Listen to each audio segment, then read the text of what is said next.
سبحان الذي أسرى بعبده ليلا من المسجد الحرام إلى المسجد الأقصى الذي باركنا حوله لنريه من آياتنا إنه هو السميع البصير. وآتينا موسى الكتاب وجعلناه هدى لبني إسرائيل ألا تتخذوا من دوني وكيلا ذرية من حملنا مع نوح إنه كان عبدا شكورا. وقضينا إلى بني إسرائيل في الكتاب لتفسدن في الأرض مرتين ولتعلن علوا كبيرا. فإذا جاء وعد أولاهما بعثنا عليكم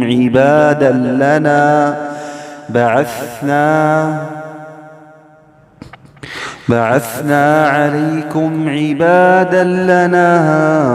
أولي بأس شديد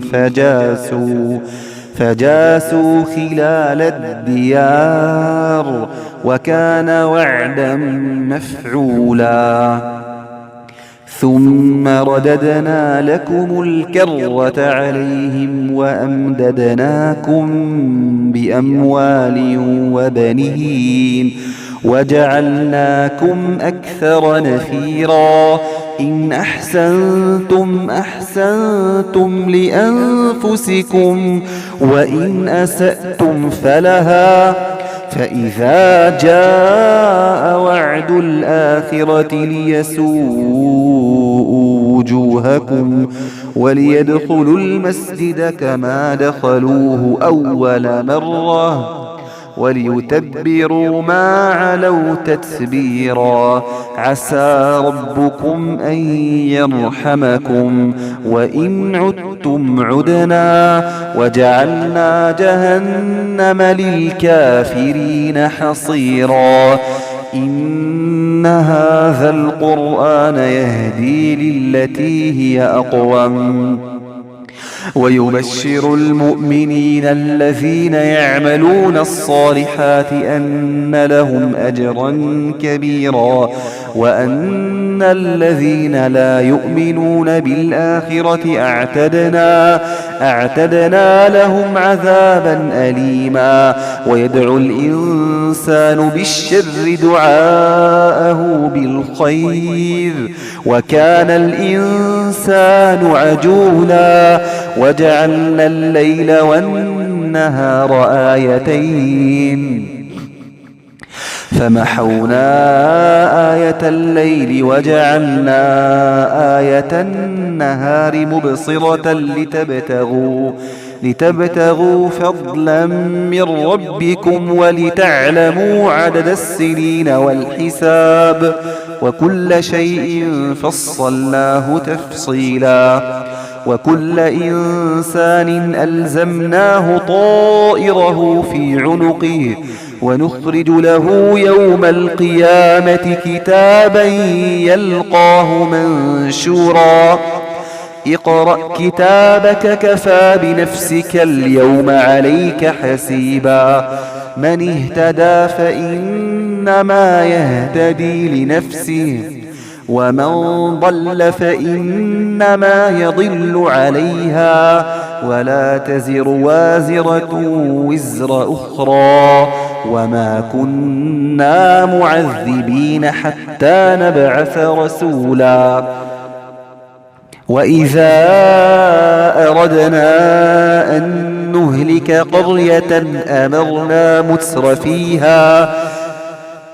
ففسقوا فيها فحق عليها القول فدمرناها تدميرا. وكم أهلكنا من القرون من بعد نوح وكفى بربك بذنوب عباده خبيرا بصيرا من كان يريد العاجلة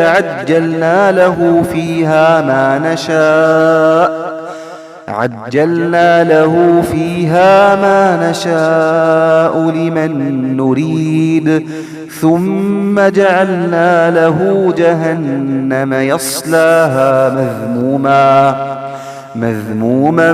مدحورا ومن أراد الآخرة وسعى لها سعيها وهو مؤمن فأولئك كان سعيهم مشكورا كلا نمد هؤلاء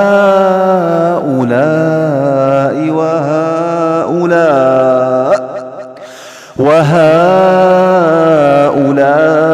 من عطاء ربك وما كان عطاء ربك محظورا انظر كيف فضلنا بعضهم على بعض وللآخرة أكبر درجات وأكبر تفضيلا لا تجعل مع الله إلها آخر فتقعد مذموما مخذولا وقضى ربك ألا تعبدوا إلا إياه وبالوالدين إحسانا إما يبلغن عندك الكبر أحدهما أو كلاهما فلا تقل لهما أف ولا تنهرهما وقل لهما قولا كريما واخفض لهما جناح الذل من الرحمة وقل رب ارحمهما كما ربياني صغيرا ربكم أعلم بما في نفوسكم إن تكونوا صالحين فإنه كان للأوابين غفورا وآت ذا القربى حقه والمسكين وابن السبيل ولا تبذر تبذيرا إن المبذرين كانوا إخوان الشياطين وكان الشيطان لربه كفورا وإما تعرضن عنهم ابتغاء رحمة من ربك ترجوها فقل لهم قولا ميسورا ولا تجعل يدك مغلولة إلى عنقك ولا تبسطها كل البسط فتقعد ملوما محسورا إن ربك يبسط الرزق لمن يشاء ويقدر إنه كان بعباده خبيرا بصيرا ولا تقتلوا أولادكم خشية إملاق نحن نرزقهم وإياكم إن قتلهم كان خطأ كبيرا ولا تقربوا الزنا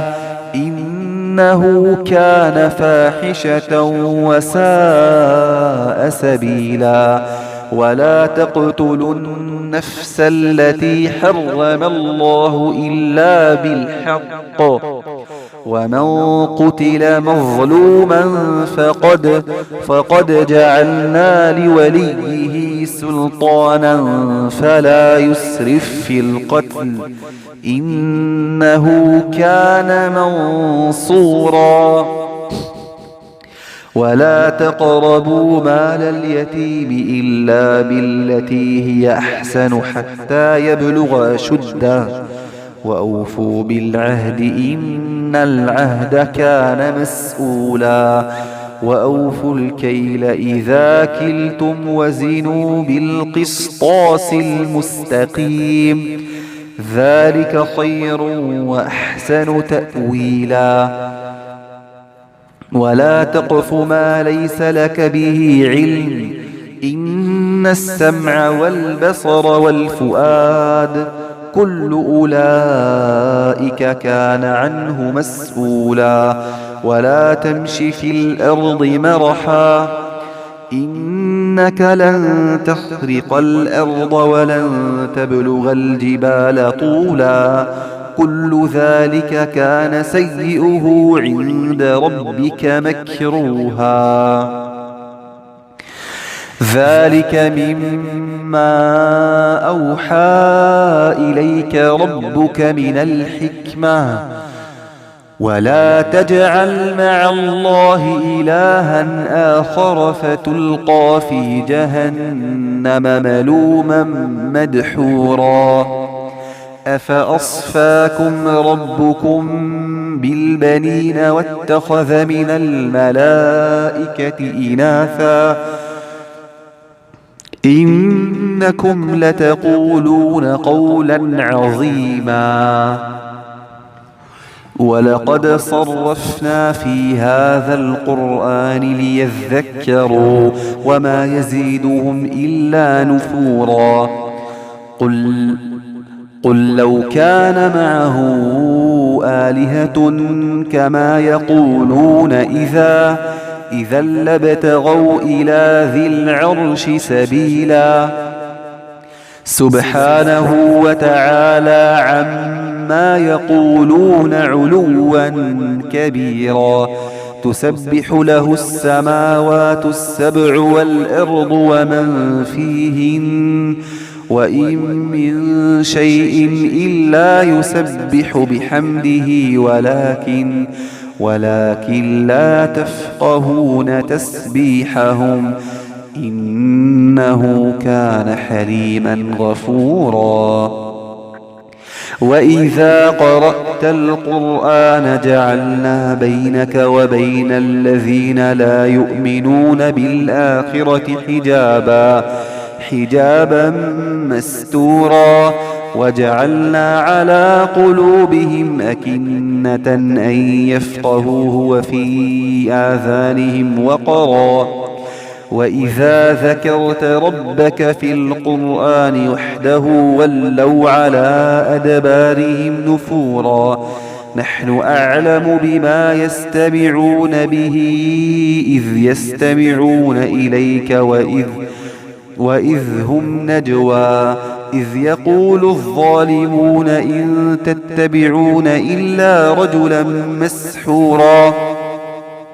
انظر كيف ضربوا لك الأمثال فضلوا فلا يستطيعون سبيلا وقالوا أإذا كنا عظاما ورفاتا أإنا لمبعوثون خلقا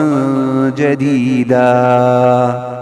قل كونوا حجارة أو حديدا أو خلقا مما يكبر في صدوركم فسيقولون من يعيدنا قل الذي فطركم أول مرة فسينغضون إليك رؤوسهم ويقولون متاه قل عسى أن يكون قريبا يوم يدعوكم فتستجيبون بحمده وتظنون إن لبثتم إلا قليلا وقل لعبادي يقولوا التي هي أحسن إن الشيطان ينزغ بينهم إن الشيطان كان للإنسان عدوا مبينا ربكم أعلم بكم إن يشأ يرحمكم وإن يشأ يعذبكم وما أرسلناك عليهم وكيلا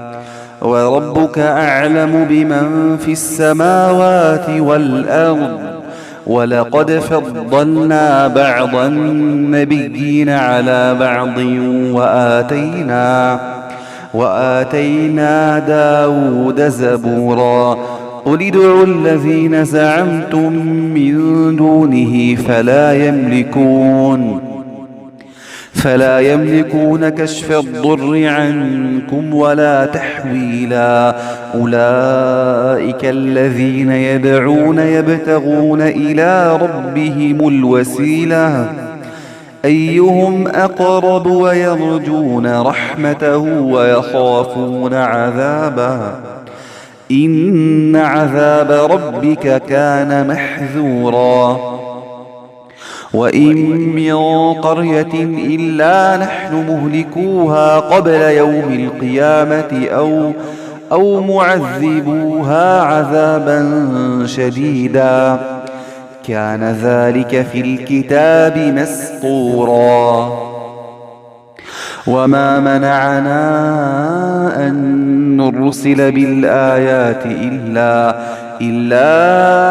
أن كذب بها الأولون وآتينا ثمود الناقة مبصرة فظلموا بها وما نرسل بالآيات إلا تخويفا وإذ قلنا لك إن ربك أحاط بالناس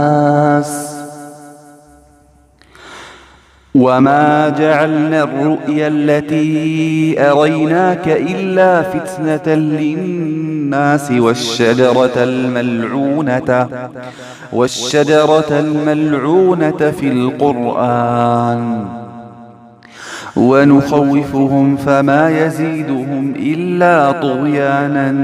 كبيرا وإذ قلنا للملائكة اسجدوا لآدم فسجدوا إلا إبليس قال أأسجد لمن خلقت طينا قال أرأيتك هذا الذي كرمت علي لئن أخرتني إلى يوم القيامة لأحتنكن ذريته إلا قليلا قال اذهب فمن تبعك منهم فإن جهنم جزاؤكم جزاء موفورا واستفزز من استطعت منهم بصوتك وأجلب عليهم بخيلك ورجلك وشاركهم في الأموال والأولاد وعدهم وما يعدهم الشيطان إلا غرورا إن عبادي ليس لك عليهم سلطان وكفى بربك وكيلا ربكم الذي يزجي لكم الفلك في البحر لتبتغوا من فضله إنه كان بكم رحيما وإذا مسكم الضر في البحر ضل من تدعون إلا إياه فلما نجاكم إلى البر أعرضتم وكان الإنسان كفورا أفأمنتم أن يخسف بكم جانب البر أو يرسل عليكم حاصبا ثم لا تجدوا لكم وكيلا أم أمنتم أن يعيدكم فيه تارة أخرى فيرسل عليكم قاصفا من الريح فيغرقكم بما كفرتم ثم لا تجدوا لكم علينا به تبيعا ولقد كرمنا بني آدم وحملناهم في البر والبحر ورزقناهم من الطيبات وفضلناهم على كثير ممن خلقنا تفضيلا. يوم ندعو كل أناس بإمامهم فمن أوتي كتابه بيمينه فأولئك يقرؤون كتابهم ولا يظلمون فتيلا. ومن كان في هذه أعمى فهو في الآخرة أعمى وأضل سبيلا.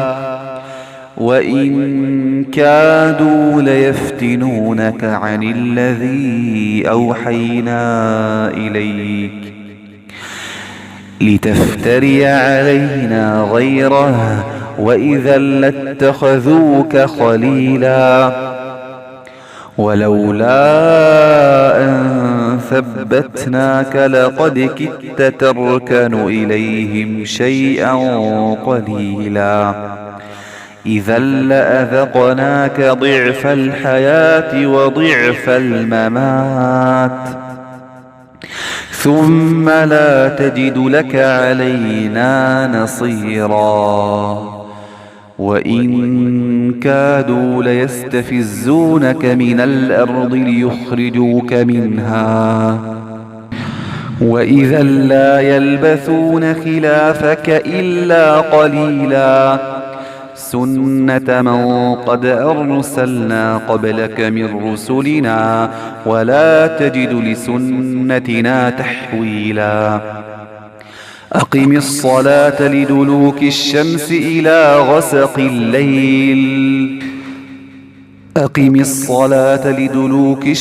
إلى غسق الليل وقرآن الفجر إن قرآن الفجر كان مشهودا. ومن الليل فتهجد به نافلة لك عسى أن يبعثك ربك مقاما محمودا. وقل رب أدخلني مدخل صدق وأخرجني مخرج صدق واجعل لي من لدنك سلطانا نصيرا. وقل جاء الحق وزهق الباطل إن الباطل كان زهوقا. وننزل من القرآن ما هو شفاء ورحمة للمؤمنين ولا يزيد الظالمين إلا خسارا. وإذا أنعمنا على الإنسان أعرض ونأى بجانبه وإذا مسه الشر كان يئوسا. قل كل يعمل على شاكلته فربكم أعلم بمن هو أهدى سبيلا. ويسألونك عن الروح قل الروح من أمر ربي وما أوتيتم من العلم إلا قليلا. ولئن شئنا لنذهبن بالذي أوحينا إليك ثم لا تجد لك به علينا وكيلا. إلا رحمة من ربك إن فضله كان عليك كبيرا. قل لئن اجتمعت الإنس والجن على أن يأتوا بمثل هذا القرآن لا يأتون بمثله ولو كان بعضهم لبعض ظهيرا. ولقد صرفنا للناس في هذا القرآن من كل مثل فأبى أكثر الناس إلا كفورا وقالوا لن نؤمن لك حتى تفجر لنا من الأرض ينبوعا أو تكون لك جنة من نخيل وعنب فتفجر الأنهار خلالها تفجيرا أو تسقط السماء كما زعمت علينا كسفا أو تأتي بالله والملائكة قبيلا أو يكون لك بيت من زخرف أو ترقى في السماء ولن نؤمن لرقيك حتى تنزل علينا كتابا نقرأه قل سبحان ربي هل كنت إلا بشرا رسولا وما منع الناس أن يؤمنوا إذ جاءهم الهدى إلا أن قالوا أبعث الله بشرا رسولا قل لو كان في الأرض ملائكة يمشون مطمئنين لنزلنا عليهم من السماء ملكا رسولا قل كفى بالله شهيدا بيني وبينكم إنه كان بعباده خبيرا بصيرا ومن يهد الله فهو المهتد ومن يضلل فلن تجد لهم أولياء من دونه ونحشرهم يوم القيامة على وجوههم عميا وبكما وصما مأواهم جهنم كلما خبت زدناهم سعيرا ذلك جزاؤهم بأنهم كفروا بآياتنا وقالوا أئذا كنا عظاما ورفاتا أئنا لمبعوثون خلقا جديدا أولم يروا أن الله الذي خلق السماوات والأرض قادر على أن يخلق مثلهم وجعل لهم أجلا لا ريب فيه فأبى الظالمون إلا كفورا قل لو أنتم تملكون خزائن رحمة ربي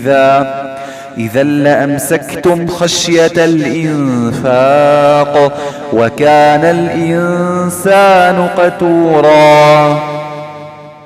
ولقد آتينا موسى 9 آيات بينات فاسأل بني إسرائيل إذ جاءهم فقال له فرعون إني لأظنك يا موسى مسحورا قال لقد علمت ما أنزل هؤلاء إلا رب السماوات والأرض بصائر وإني لأظنك